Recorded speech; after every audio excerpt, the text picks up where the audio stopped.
জাহাঙ্গীরনগর বিশ্ববিদ্যালয়ে ব্যাটারি চালিত রিকশার ধাক্কায় ছাত্রী নিহতের প্রতিবাদে কর্মসূচি চলছে। ক্যাম্পাস ব্লকেট, সবগুলো ফটকে তালা ঝুলিয়ে দিয়েছে বিক্ষুব্ধ শিক্ষার্থীরা।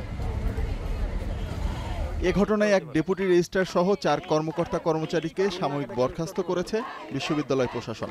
এছাড়া বুধবার বিশ্ববিদ্যালয়ে শোক দিবস ঘোষণা করা হয়েছে। প্রশাসনের একটা দায়বদ্ধতার জায়গা আছে, আমাদের মেডিকেল সেন্টারের যে অপ্রতুলতা দুর্বলতা এগুলোর একটা জায়গা আছে, এবং আমাদের যে অনিয়ম দুর্নীতি সেটার একটা বহির্প্রকাশ হচ্ছে আমাদের রাঁচি বোনটা মারা গেছে। মেডিকেল সেন্টার যেটা জাহাঙ্গীরনগরে অবস্থিত সেটা আরেকটু উন্নত হতো।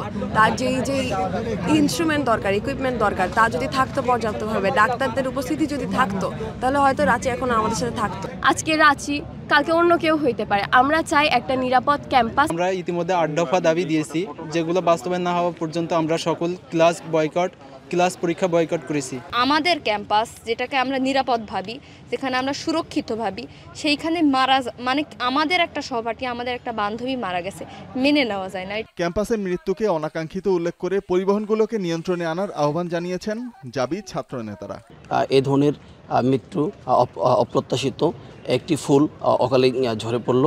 আমরা বিশ্ববিদ্যালয় প্রশাসনের কাছে আহ্বান জানাবো, যে সমস্ত ব্যাটারি চালিত অটোরিকশা বিশ্ববিদ্যালয় ক্যাম্পাসে চলাচল করে সেগুলো অতি দ্রুত সত্বর নিয়ন্ত্রণে আনতে হবে।